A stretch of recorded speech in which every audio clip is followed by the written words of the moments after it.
Bueno, en esta serie que estamos en Lucas, los domingos en la tarde, estamos estudiando el Evangelio de Lucas y otra vez nos seguimos abriendo camino por medio de este Evangelio y hemos llegado hasta el capítulo 7. Capítulo 7 la semana pasada. Si ustedes, los que estuvieron aquí la semana pasada, recuerdan que estuvimos analizando el texto del centurión, los versículos del 1 al 10. Creo que fue un sermón un poco largo, al final no me percaté cuánto tiempo estuve predicando, pero pienso compensar eso el día de hoy haciéndolo más corto, así que al final va a ser igual. Si sumamos el sermón del domingo pasado con el sermón de hoy.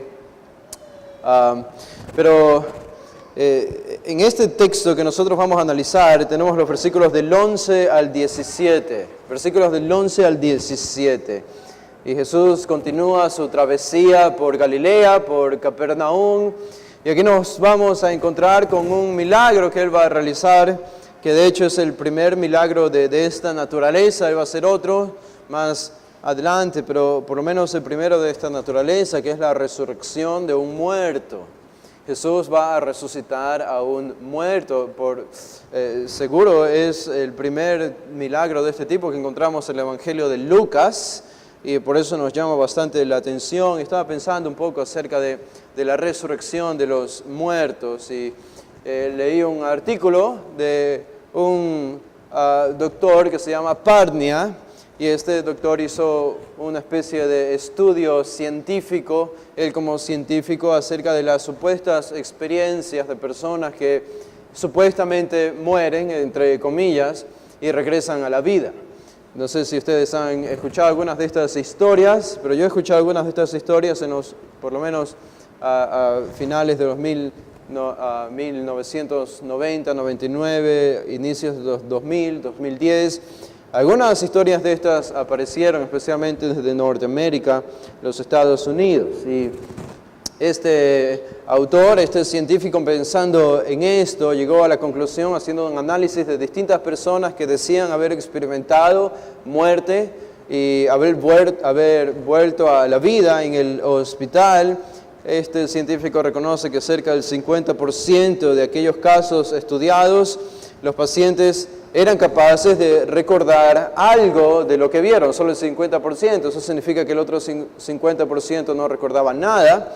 Sin embargo, el científico reconoce que sus experiencias no parecían ser hechos que realmente ocurrieron, sino más bien hechos ficticios o alucinaciones que ellos habían tenido cuando habían estado al borde de la muerte o en el umbral de la muerte, allí en el hospital a punto de morir.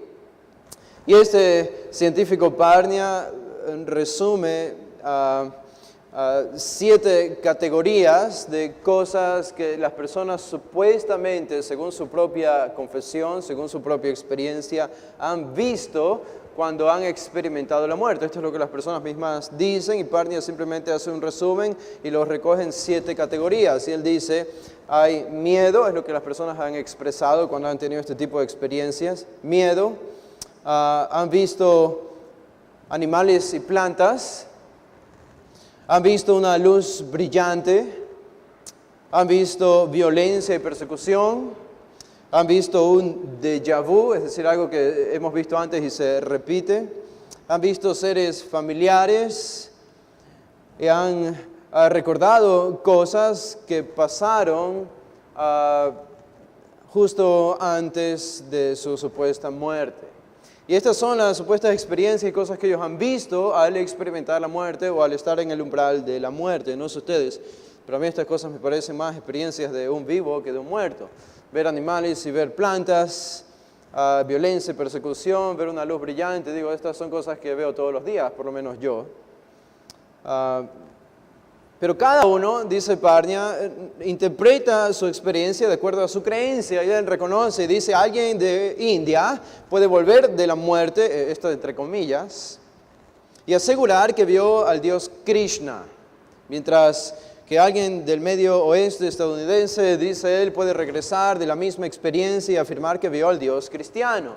Es decir, las experiencias son interpretadas de acuerdo a las creencias de las personas, de acuerdo a las religiones de las personas.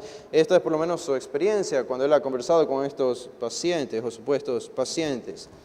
Hay una historia particular de estas que llamó mucho la atención. De hecho, muchos la han puesto en el primer lugar de todas las supuestas experiencias de alguien muriendo y regresando a la vida. Y es un niño llamado Colton Burpo, que ya no es más niño el día de hoy, pero en ese tiempo era niño, él tenía 3 años.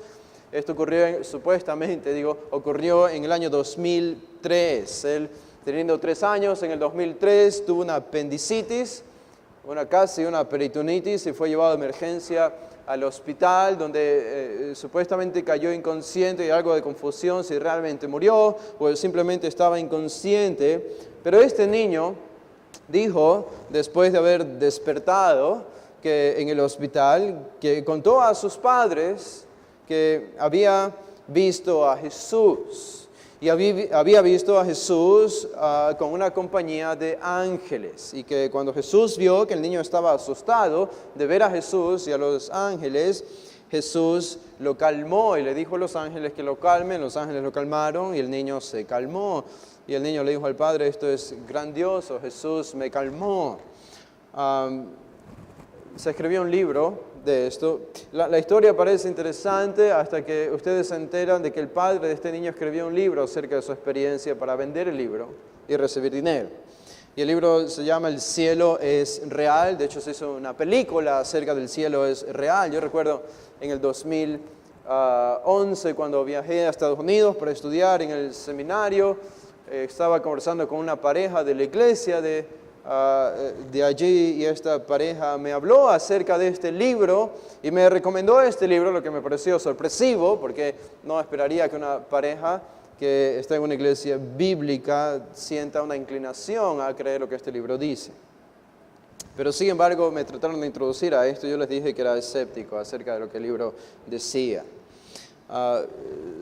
Este fue un libro bestseller, se vendieron miles y millones de copias, y así hay otras historias. Alex Malarkey, otro niño de 6 años en el 2004, que también aparentemente murió en un accidente de carro. Estaba su padre allí también, y después salió a la luz, después de unos años, este mismo niño reconoció que había mentido, que no había visto a Jesús, que no había ido al cielo y había regresado. Y este mismo niño, después de algunos años, da el consejo a las personas y dice, deben leer la Biblia, porque la Biblia es suficiente. Pero este tipo de experiencias llama la atención de las personas, y una evidencia de eso es que estos libros son los bestsellers. Y han sido los bestsellers en Estados Unidos, por lo menos desde el comienzo de los años 2000, porque llama la atención la idea de morir, y llama la atención la idea de conocer por experiencia propia lo que va a ocurrir después de la muerte. Nuestra perspectiva acerca de estos supuestos eventos o supuestos experiencias de personas es que son falsas. Son falsas. La Biblia declara en Hebreos el capítulo 9 que Dios ha establecido para los hombres que mueran una sola vez y después de esto el juicio. Es decir, en otras palabras, que después de la muerte no hay vuelta atrás. No hay vuelta atrás, con excepción de algunos personajes bíblicos que incluso en el Antiguo Testamento aparecen que volvieron de la muerte, pero son excepciones de una o dos en millones de vidas que han existido desde el principio de la humanidad. Nadie puede volver de la muerte. Nadie puede ir al lugar de la muerte, a donde sea que vaya la persona, a regresar y contar cómo es. Estas historias son falsas. Estas historias se cuentan, se escriben y se hacen películas por el deseo de ganar dinero, o por el deseo de dar falsas esperanzas a las personas, o por simplemente tener pretensiones espirituales que no son reales. Pero sí hubo un hijo de una mujer, y esta historia es real.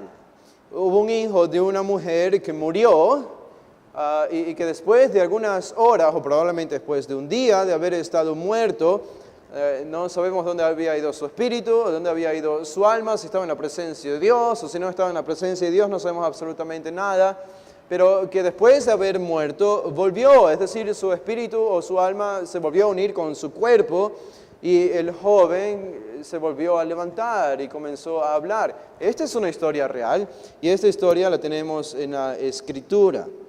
Esa historia sí es real y es la que aparece aquí en el episodio que tenemos entre Jesús cuando se encuentra con la viuda de Naín.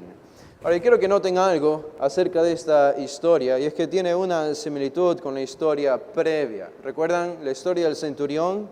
¿Cuál era el problema del centurión? El problema del centurión no era tanto él mismo, sino que tenía un siervo, decía el versículo 2, que estaba a punto de morir. Ese era su problema. Y él amaba a este siervo o a este esclavo. Y Jesús viene y ministra a este enfermo que estaba a punto de morir y lo sana de una forma milagrosa. Aquí fue que encontramos la gran manifestación de la fe del centurión, asombrosa fe, tanto que Jesús reconoce que ni en Israel ningún judío pudo evidenciar una fe o manifestar una fe como la de este centurión. Y este centurión reveló su fe cuando le dijo a Jesús: Señor, yo creo que si tú solamente dices la palabra, incluso antes de llegar a mi casa para presenciar al enfermo, ni siquiera necesitas tocarlo, ni siquiera necesitas verlo. Puedes estar a kilómetros de distancia, puedes estar a metros de distancia, y solamente con tu palabra es suficiente para que mi siervo sea sano. Y esta fue la fe que maravilló a Jesús. En el versículo 9, cuando él escuchó esto, se maravilló, dice de él. Y solo hay dos cosas que han maravillado a Jesús durante su ministerio, por lo menos en Galilea.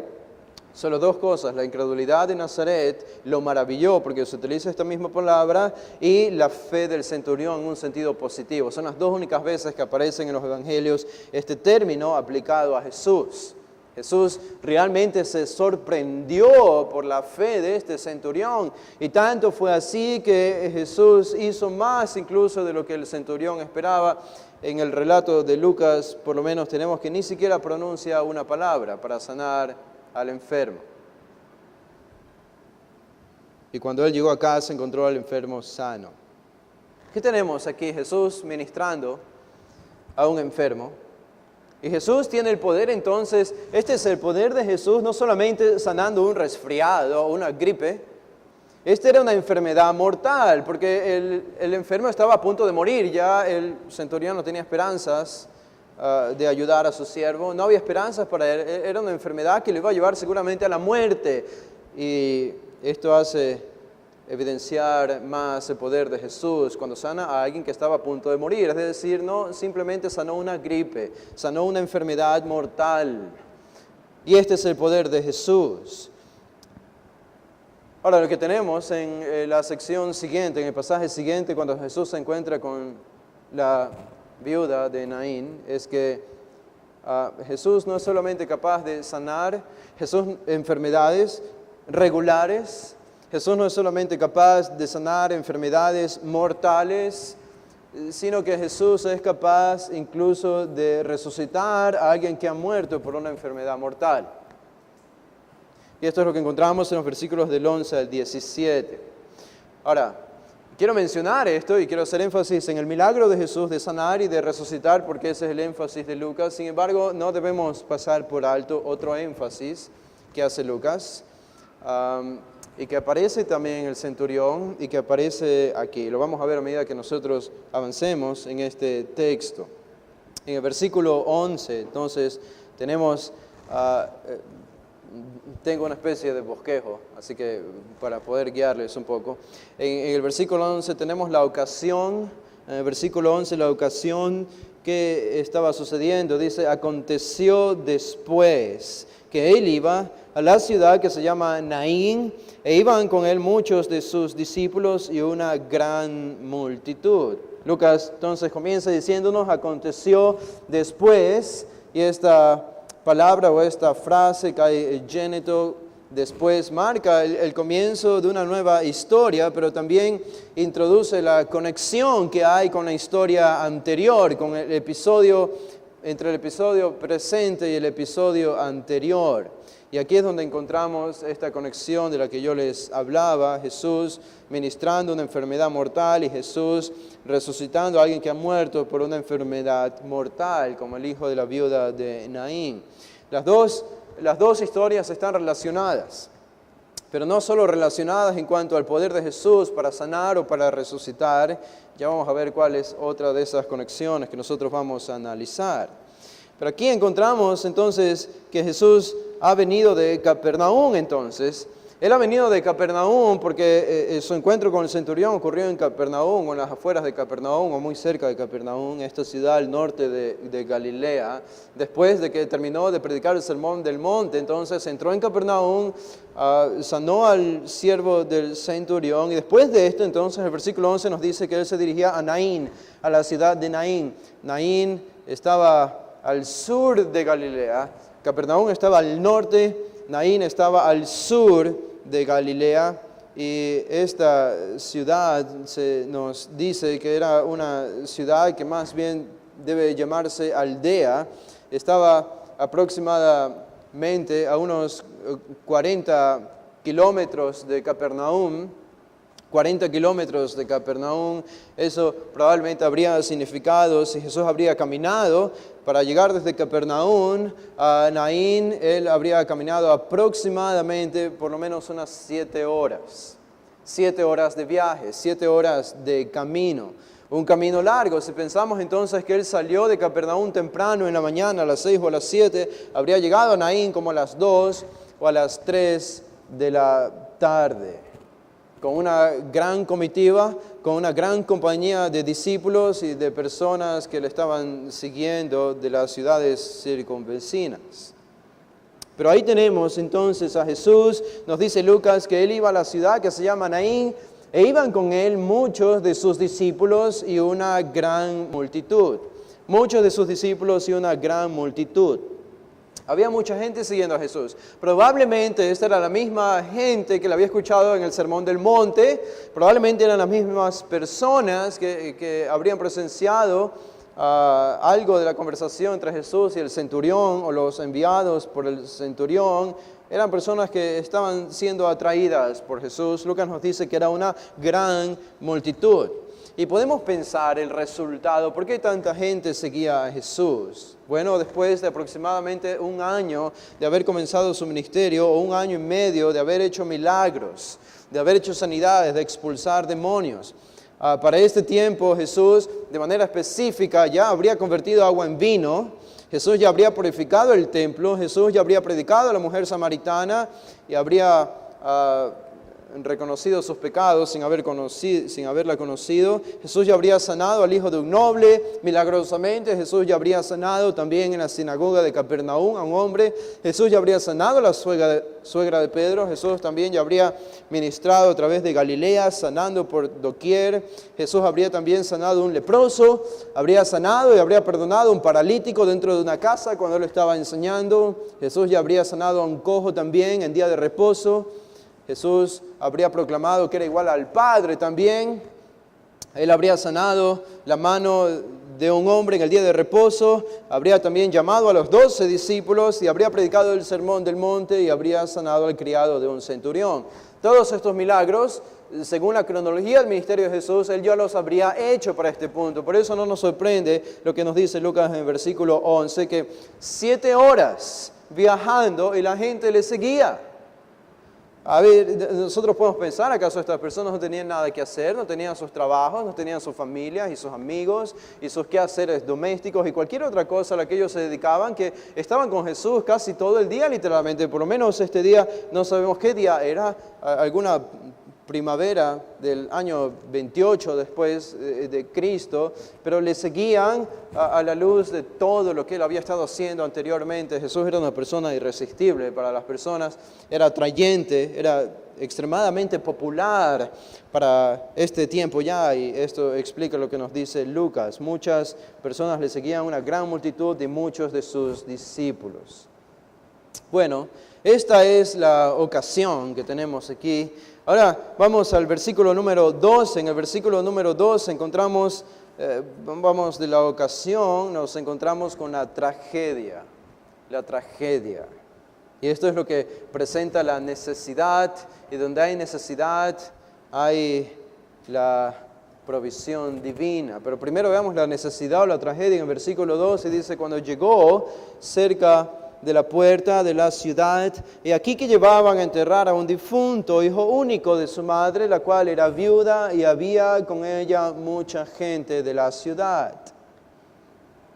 Podemos imaginar entonces a esta mujer, a esta viuda de la aldea de Naín, una idea más bien oscura, una ciudad más bien oscura que estaba entre el borde de Galilea y Samaria, pero Jesús habría pasado por allí algunas veces, pero esta ocasión fue diferente porque cuando Él llegó cerca de la puerta de la ciudad, si es que se le puede llamar puerta, algo a especie de puerta era esto, vio que llevaban a enterrar a un difunto hijo único de su madre, la cual era viuda, y este era el problema, que una madre había perdido a su hijo. Su hijo había muerto. Y podemos pensar cómo se habría sentido esta mujer, esta viuda, que no sabemos quién era, no sabemos nada de ella, aparte de lo que nos dice el versículo 12. Pero el día para ella debía haber sido desastroso desde el inicio del día, si tenemos en cuenta todas las prácticas de entierro de un muerto, tenemos en cuenta todas las prácticas de rituales que se hacían para el proceso de llevar al muerto caminando a lo largo de la ciudad, para llevarlo afuera de la ciudad y enterrarlo en un cementerio o algo parecido a un cementerio. Las plañideras o los plañideros, que eran los judíos contratados para endechar cuando alguien moría. Esta era gente que se ganaba la vida haciendo esto, llorando cuando alguien moría. No tenían que conocer a esa persona, pero eran contratados para lamentar y para llorar y acompañar a la familia cuando un ser querido moría. Es algo similar a lo que tenemos en el presente nosotros, en nuestra propia cultura, cuando contratamos a alguien para que toque la guitarra en un funeral o en el entierro de una persona. Ustedes han visto que alguien va a tocar la guitarra o alguna especie de instrumento y canten alguna canción. Y lo único que hacen es hacer llorar más a las personas, porque debemos ser honestos, eso es lo único que hacen, hacer llorar más a las personas que están allí. Y estos endechadores, estos plañideros habrían estado allí, se habrían asomado ese día temprano probablemente a la casa de la viuda, y ella con el dolor de haber perdido a su hijo, y al ver el llamado de la multitud de los plañideros para decirle que ya era hora, la hora había llegado de enterrar a su hijo. Las vendas ya habrían estado cubriendo su cuerpo, el sudario ya habría estado cubriendo su rostro, ya habría estado en una especie de camilla, listo para ser llevado al lugar de su entierro, para que la viuda no pudiese ver más por el resto de su vida el único tesoro en la vida que le quedaba, que era su hijo. Y el énfasis aquí encontramos es en el dolor de esta viuda, porque no solamente había perdido a un hijo, sino que Lucas nos dice que era una viuda. Y a mí me recuerda la ocasión de esta mujer, a Noemí en el Antiguo Testamento. ¿Se acuerdan? En Ruth, que aparece Noemí, que había perdido a su esposo, que había muerto, y también que habían muerto sus 2 hijos en una tierra extraña, donde ella no pertenecía por la hambruna que había en Belén. Y Noemí a las personas y a las mujeres que se le acercaban les decía: llámenme Mara, llámenme a la amargura, porque Dios me ha puesto en amargura. Había un tremendo sufrimiento, había una tremenda depresión y tristeza. Y el énfasis aquí, como en el pasaje anterior, y esto es lo que quería recalcar, no solo está en el milagro. El milagro es importante porque revela el poder de Jesús, revela la divinidad de Jesús. Por eso es importante, tanto en el pasaje del centurión como en el pasaje de la viuda de Naín. Jesús va a hacer algo que ningún otro hombre podía hacer. Pero no debemos dejar pasar por alto el otro énfasis que hace Lucas, y es en la compasión de Jesús. Porque Jesús decide detenerse. En el pasaje anterior, Jesús decide detenerse para ministrar a alguien que nunca habría sido ministrado por un judío. Era un centurión, era un pagano, era un idólatra. No tenía ninguna parte en el pueblo judío, no tenía nada que ver con el Dios de Israel. Y sin embargo, Jesús, cuando recibió el llamado del centurión, Jesús respondió: yo iré y le sanaré, dice en Mateo el capítulo 8.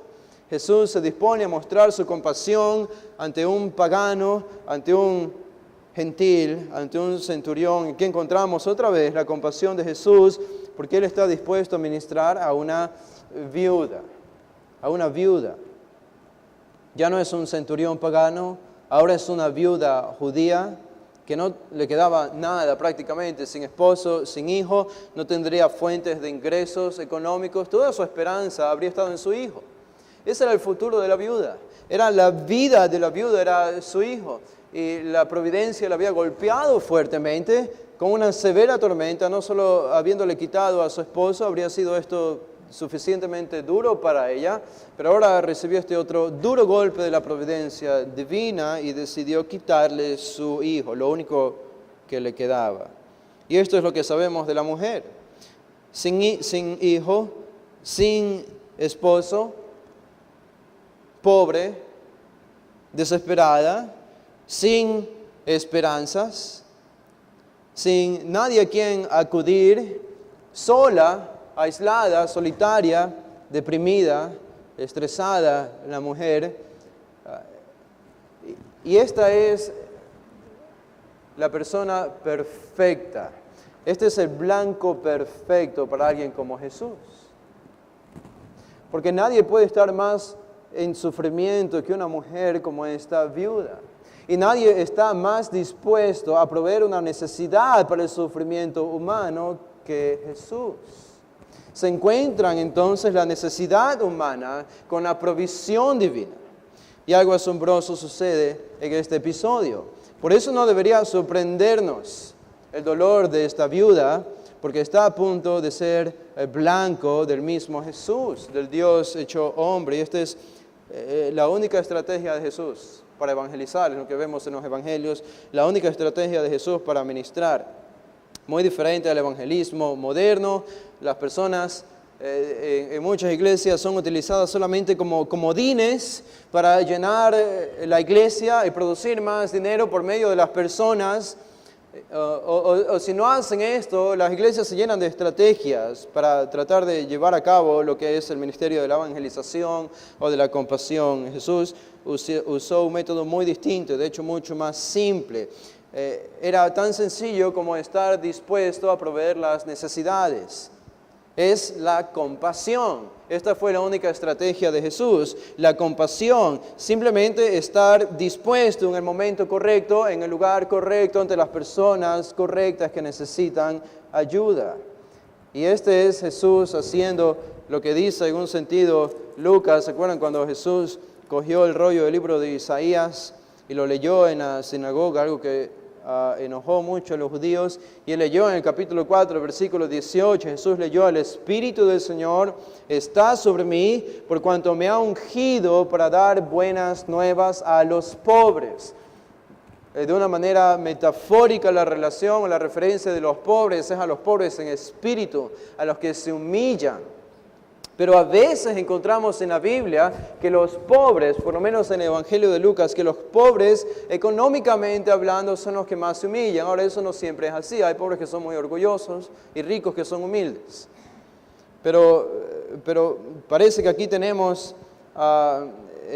una mujer que es pobre económicamente, que no tiene nada, que Dios la había despojado de todo, absolutamente de todo lo que ella podía desear en la vida. Y eso nos podría hacer pensar que esta mujer también estaba humillándose espiritualmente ante Dios, como Noemí en el Antiguo Testamento. Y aquí está entonces Jesús, que viene a liberar a los pobres. La viuda era la cúspide de alguien como un pobre, como lo revela Lucas 4:18. Ella es, como dijo alguien, la epítome de la pobreza financiera y espiritual. Y Jesús quiere ministrar su necesidad, quiere proveer su necesidad. Entonces, como decimos, la ocasión o la tragedia es que esta mujer está triste, sola, deprimida, pobre, avergonzada. ¿Qué dirían otros de ella? ¿Cómo viviría ahora? Su único tesoro, el único tesoro en la vida se le había sido quitado por Dios, que era su hijo. Estaba llorando, sabemos que estaba llorando por lo que dice el versículo 13. Mientras iba en la procesión, ella estaba llorando. Y algo que ocurría en las procesiones, hay una diferencia. Cuando se hacía una procesión para enterrar a un muerto, en Judea, por lo menos en Jerusalén, la costumbre era que los plañideros, los que endechaban, los que iban llorando, iban al frente de este grupo, de esta multitud que llevaban al muerto. Pero de alguna manera o por alguna razón en Galilea, en el norte, era lo contrario. Los plañideros o los endechadores iban en la última parte de la multitud que iba a enterrar al muerto de esta procesión. Y los que iban al frente, a la cabecera, eran los seres más queridos o más cercanos. Entonces podemos imaginar que cuando Jesús llegó a esta ciudad, por eso pudo ver a esta mujer, porque ella iba a la cabeza de esta procesión e iba llorando. Y dice por eso el versículo 12 al final que había con ella mucha gente de la ciudad. La gente de alguna manera se habría sentido simpatética ante el sufrimiento, la multitud se habría sentido simpatética ante el sufrimiento de esta viuda, se había de alguna manera condescendido humanamente con ella porque habrían comentado los vecinos y los hombres y las mujeres que la conocían en la familia, si habrían dicho, ¿sabes lo que sucedió con la viuda? Sí, esta viuda a la que se le murió el esposo hace un tiempo, ahora acaba de morirse su hijo. Y quedó sin nada, ahora es viuda y no tiene ningún hijo. Vamos a ayudarla.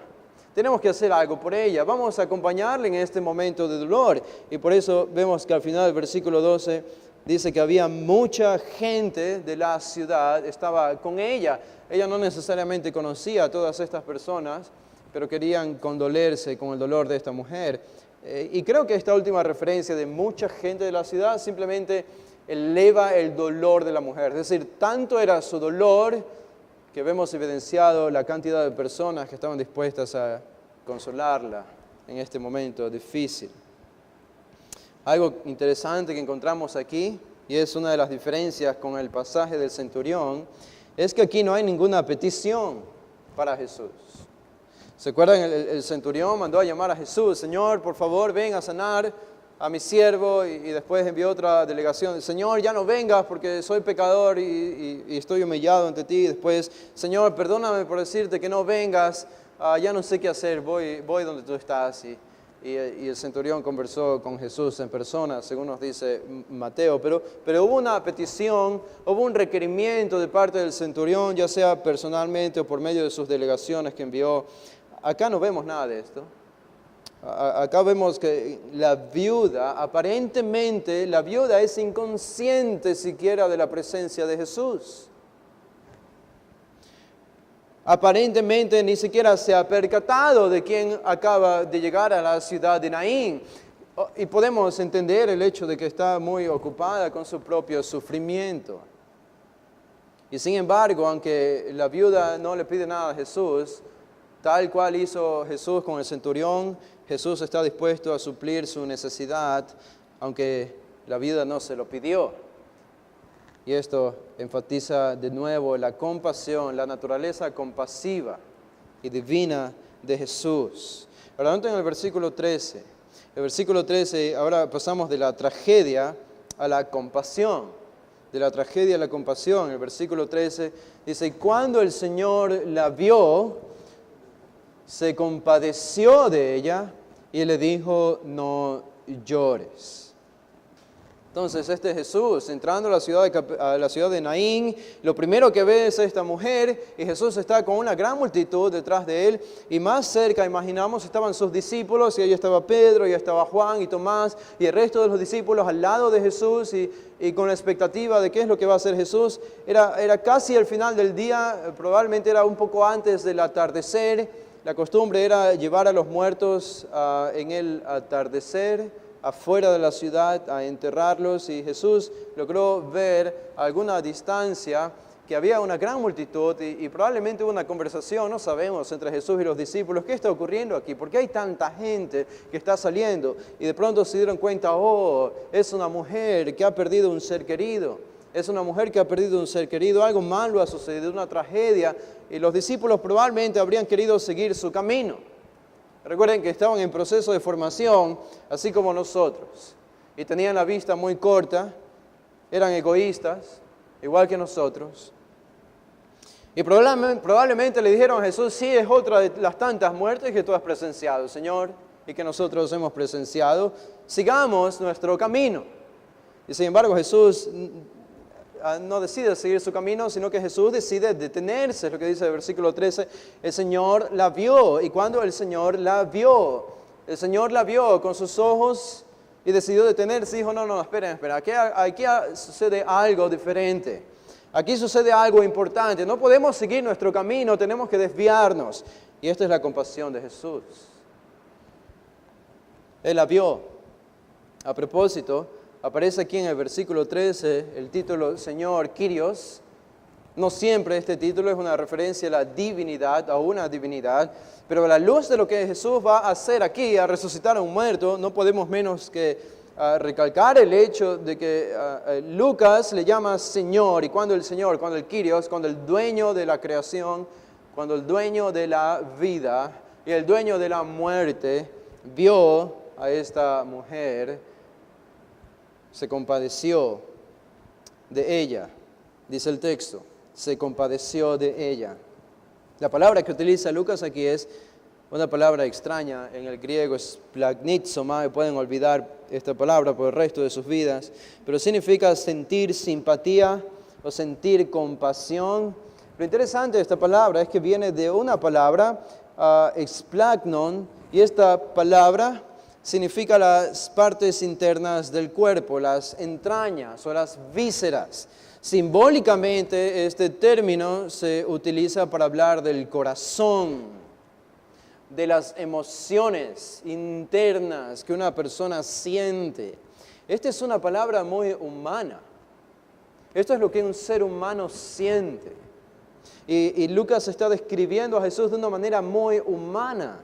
Está diciendo Jesús se conmovió internamente. Sus entrañas, sus vísceras se conmovieron. Sintió extrema simpatía y compasión por esta mujer. Una versión en el inglés dice su corazón se fue con ella. Y qué hermosa figura o qué hermosa imagen. El corazón de Jesús cuando vio el dolor de esta mujer, cuando vio las lágrimas de esta mujer, literalmente casi el corazón de Jesús se fue con ella. Y este es Jesús. ¿Saben? Jesús es así. Nosotros no siempre somos así. No tenemos esa tendencia natural de pensar en las necesidades de otras personas. Siempre pensamos en la medida exacta de compasión. Yo tengo cierta medida de compasión que mostrar a los demás y con eso he cumplido con mi deber de demostrar compasión. Y estamos incluso dispuestos a pedirle al Señor, Señor, dime por quién debo compadecerme y lo voy a hacer. Dime cuánto debo compadecerme y lo voy a hacer. Pero no funciona así con Jesús. Jesús nunca pone un límite para su compasión. Este es un asunto del corazón. Y podemos imaginar y nos vemos reflejados a nosotros mismos en los discípulos. Y probablemente los discípulos estaban pensando, ¿cuánto es suficiente para Jesús? Acaba de ministrar a un hombre pagano, ahora ha viajado tanto para ministrar a una pobre viuda. ¿Cuándo es suficiente para Jesús? Parece que nunca es suficiente para Jesús y nuestra respuesta, la respuesta bíblica es sí, nunca es suficiente para la misericordia divina o para la compasión divina. A Jesús, decía alguien que a Jesús no lo reconocían tanto por la apariencia, porque su apariencia era igual que la del resto de los hombres, pero hay algo que hacía que Jesús sea diferenciado entre miles y cientos de personas en Palestina, de entre los judíos, y era que solamente a Jesús lo reconocían porque lo veían cómo se movía de un lugar a otro para dar a otros lo que ellos no tenían. Y para oír las necesidades de otras personas y entender lo que les faltaba y suplir esas necesidades. Esto es lo que hacía diferente a Jesús. Y esto es lo que marcaba la diferencia entre su persona y el resto de las personas. Mientras que el resto de nosotros estamos pensando en nosotros mismos y en nuestras propias necesidades, Jesús está pensando en las necesidades de otras personas. Y a la luz de esto, dice el versículo 13, Jesús la vio, el Señor la vio, se compadeció de ella y le dijo, no llores. Mikleo, no llores. Una negación fuerte que utiliza Jesús aquí para la mujer. Ahora, piensen en estas palabras a la mujer viuda. Piensen que la mujer no estaba sola. Allí estaba una procesión grande, una multitud grande de personas. Incluso con Jesús. Son como dos multitudes encontrándose, si se han fijado, la multitud que viene con Jesús y la multitud que viene con la viuda de Naín. Y Jesús se acerca a ella y le dice, no llores. Y la gente que estaba alrededor seguramente pensó, y la misma viuda debió haber pensado, pero ¿quién eres tú? ¿Quién eres tú, Jesús, para decirme no llores? ¿Acaso no sabes lo que me ha ocurrido? He perdido a mi esposo, he perdido a mi hijo, no tengo nada en la vida y tú me dices no llores. El llorar es un sentimiento normal, es un sentimiento humano, no es necesariamente pecado, podría ser pecado en otras ocasiones, no necesariamente lo era aquí con la viuda, ella simplemente estaba expresando su dolor. ¿Cómo es que Jesús se atreve a decirle a una mujer en tremendo sufrimiento no llores? Pienso que aquí hay un sentido obviamente de compasión en las palabras de Jesús, pero también hay lo que podríamos llamar una tierna autoridad en estas palabras de Jesús para con la mujer cuando le dicen no llores. Es ternura de parte de Jesús, es compasión, pero mezclado con autoridad. Y este debe ser alguien especial para que le diga a una mujer bajo tanta presión de sufrimiento, no llores. Jesús debe ser alguien especial. Nadie se atrevería a decirle esto a la mujer, especialmente en ese momento cuando están llevando a su único hijo a ser enterrado. Parece incluso descortés para muchos. Pero noten el versículo 14. Pasamos de la compasión al milagro. Versículos 14 y 15. Versículo 14 dice, y acercándose, una serie de verbos encontramos aquí que utiliza Lucas para describir el milagro con esta serie de verbos. Dice, y acercándose, Jesús tocó el féretro y los que lo llevaban se detuvieron y dijo, joven, a ti te digo, levántate. Una serie de cosas hace Jesús aquí que habrían incluso impactado más a la multitud que estaba con él. En primer lugar, dice que él se acercó y tocó el féretro. Ahora, si eras un judío que conocías el Antiguo Testamento, simplemente no tocabas el féretro de un muerto. Simplemente no tocabas un muerto. Números 19:11 establece en la ley de Moisés que un judío no debía contaminarse con el cuerpo de un muerto. No podías tocar todo lo que el muerto había tocado porque eras considerado impuro.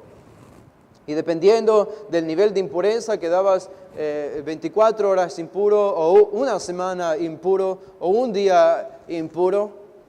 Y sin embargo Jesús está rompiendo los protocolos, está rompiendo las ceremonias, y hace justamente lo que a los judíos no se les permitía hacer, y es tocar el féretro. Claro, porque nosotros sabemos quién está aquí. Nosotros sabemos que es Jesús y nosotros sabemos que el muerto no tiene poder para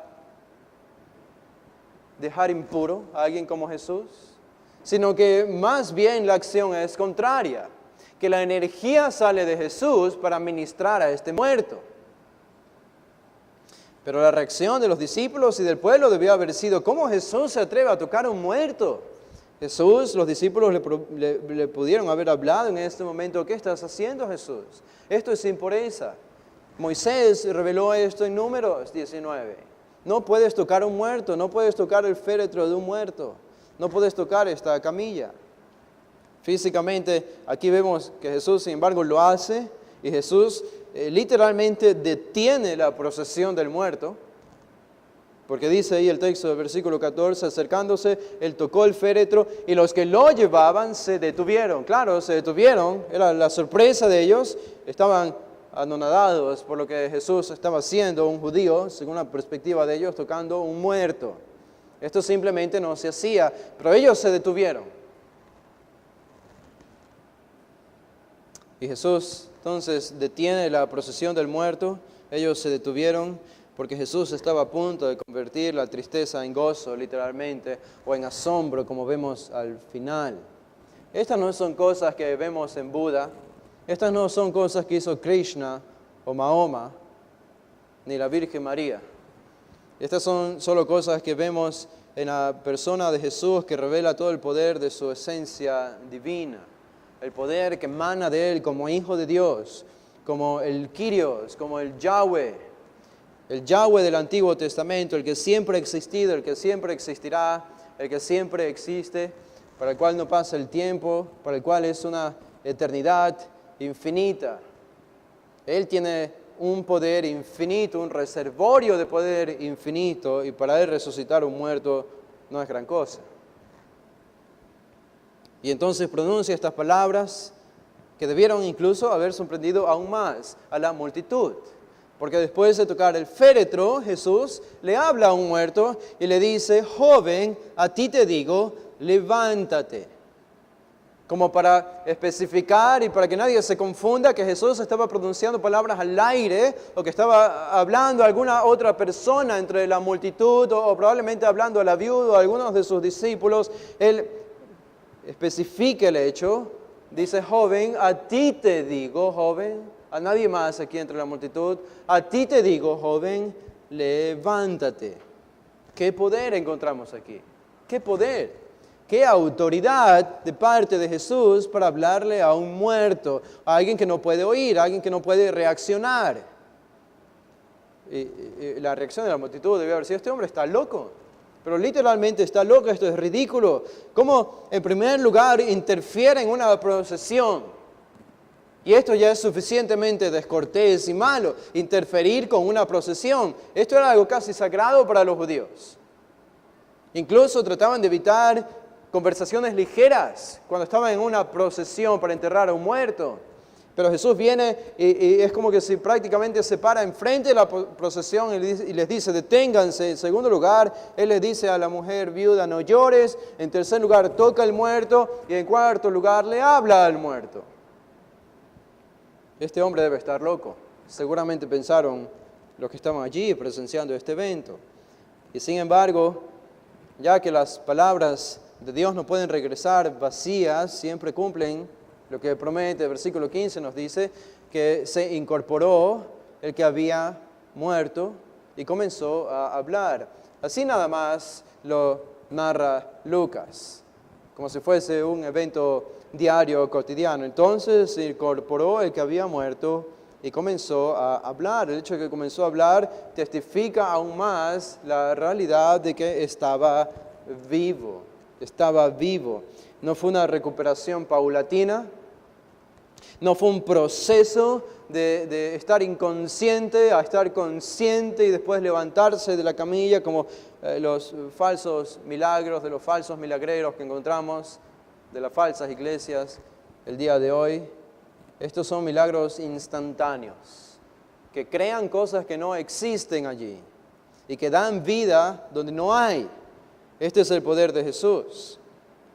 Y es interesante notar que al final dice el versículo 15 que Jesús lo dio a su madre. Después de que el muerto se incorporó, comenzó a hablar. No sabemos qué habló. ¿Qué habría hablado el muerto? Podemos imaginar muchas cosas. Pero Jesús lo entregó a su madre. Y esta última frase nos dice en realidad quién es la recipiente de este milagro, que es la mujer.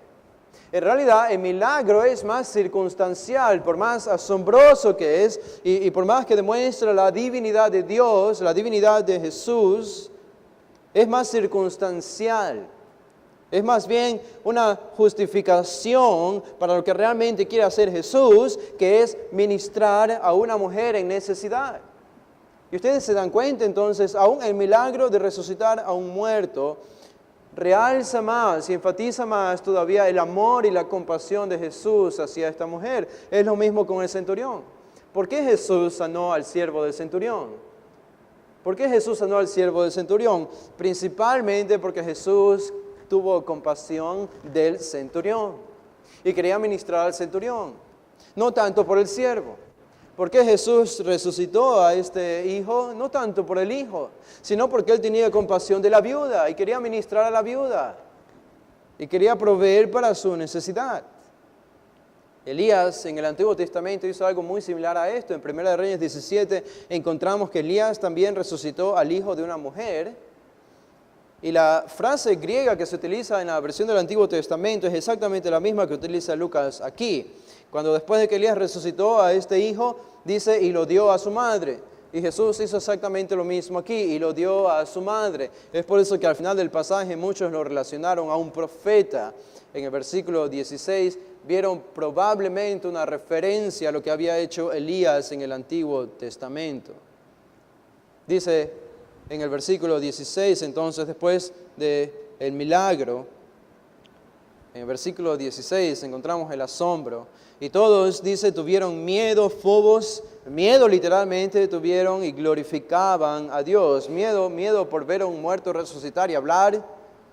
Miedo por ver a Jesús desplegar tanto poder, y glorificaban a Dios diciendo, un gran profeta se ha levantado entre nosotros y Dios ha visitado a su pueblo, y se extendió la fama de él por toda Judea y por toda la región de alrededor.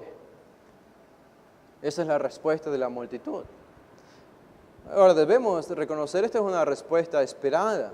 ¿Cómo más podemos responder al presenciar que Jesús resucite a un muerto? Debe haber temor, debe haber glorificación a Dios. Le están reconociendo como un profeta o como un gran profeta, alguien enviado de Dios, como Dios visitando a su pueblo por medio de Jesús. No necesariamente están confesando que Jesús es Dios o que Jesús es el Mesías del Antiguo Testamento, pero probablemente se acercan a alguna idea como esa. Y la fama y la popularidad de él seguía corriendo por toda Galilea, por toda Palestina, especialmente después de este milagro, es lo que nos dice Lucas. Y sin embargo, tanto temor y tanta glorificación y tanto asombro pueden pasar por alto lo realmente importante en este pasaje. Y es el hecho de que Jesús oye el clamor de los que le necesitan. Jesús oye el clamor de una viuda. Jesús oye el clamor de un centurión pagano. Jesús oye el clamor de los pobres en espíritu. Y esta es una de las grandes enseñanzas que nos deja este pasaje. Y esta es la razón por la que tú y yo somos salvos, porque algún día Jesús oyó mi clamor. Él oyó tu clamor y decidió darte vida eterna y regenerarte. Pero, ¿qué sería la compasión sin poder? Nosotros en alguna manera vivimos una vida de decepciones, porque vemos que hay alguien que está a punto de morir y podemos tener mucha compasión, pero no podemos hacer más que sentir compasión porque no tenemos el poder de ayudar. Pero con Jesús es diferente. Él no solo tiene compasión, para Él no hay decepciones. Él tiene la compasión, pero tiene el poder para suplir esa necesidad. Por lo tanto, Jesús no solamente oye el clamor, sino que también está dispuesto a dar vida. Está dispuesto a suplir las necesidades con la infinita riqueza de su poder en ese reservorio que no tiene fin, de energía divina que puede hacer las cosas que no existen. Es para nosotros, es para los que claman a Él, es para los que se humillan y le piden lo que necesitan. Estaba escuchando la historia de un hombre llamado John Harbour, un ministro escocés de Escocia. Él tenía a su esposa y fue invitado por una iglesia en Norteamérica para ser el pastor de esta iglesia. Y él había aceptado esta invitación, y antes de salir en su viaje su esposa murió y él quedó viudo. Aún así halló fuerzas en medio de la necesidad por la gracia de Dios y decidió seguir su camino y viajar para Norteamérica para ministrar en esta iglesia que lo había invitado para ser su pastor. Y John Harbour entonces se incorporó al barco, al bote que le iba a llevar desde Escocia hasta Norteamérica, a su nueva iglesia. Y en este bote encontró que había otro compañero de él, que también era escocés. Y por cuestiones de la providencia, esta es historia real, no es ficticia, pero por cuestiones de la providencia, en medio del viaje hubo una tormenta y el bote se estaba hundiendo, literalmente se estaba hundiendo. Y se encontró John Harbour entonces en un lugar medio a salvo dentro del bote, y encontró a su compañero, a su amigo que había conocido, el escocés, que no conocía al Señor, que no era cristiano. Lo encontró luchando debajo del agua, tratando de sobrevivir, tratando de conseguir oxígeno y lo lograba, pero a duras penas. Y cuando John Harbaugh lo vio, lo primero que le preguntó es, ¿eres tú salvo? ¿Eres tú salvo? Le hizo esta pregunta y el joven escocés le respondió, aún no, aún no. Él entendía que estaba hablando de la salvación eterna. Y le dice entonces George Harbaugh, entonces debes creer en Jesús, debes arrepentirte o si no perecerás en tus pecados. Después de decir esto, una ola se lo llevó al joven escocés, estaba de nuevo hundiéndose, pero después logró otra vez llegar a la superficie a duras penas. Y cuando lo volvió a ver por segunda vez, John Harbaugh le volvió a hacer la misma pregunta. ¿Eres salvo ahora? ¿Eres salvo ahora? Y el joven escocés respondió, aún no, aún no. Bueno, al final de la historia es que el joven escocés se salvó, no murió ahogado, pero tiempo después, este joven escocés había llegado a Cristo y en su testimonio estaba reconociendo que el medio por el cual él había llegado a Cristo fue que un hombre llamado John Harbaugh se apiadó de él y sintió compasión por su necesidad espiritual y le dijo lo que tenía que hacer para ser salvo. Y esto fue lo que hizo Dios para salvar a este joven escocés eternamente. ¿Saben? Nosotros no tenemos el poder de Jesús, pero sí podemos imitar la compasión de Jesús. No tenemos el poder de Jesús para resucitar muertos o para sanar enfermedades, pero sí tenemos en nosotros el poder de la comunicación del Evangelio para salvar almas eternas. ¿Cuál es la estrategia que vamos a utilizar? No hay estrategias en realidad. La única estrategia es la de Jesús, la compasión. Si tú tienes compasión, si yo tengo compasión, que debemos reconocer, es algo con lo que luchamos. Pero si tenemos la compasión necesaria,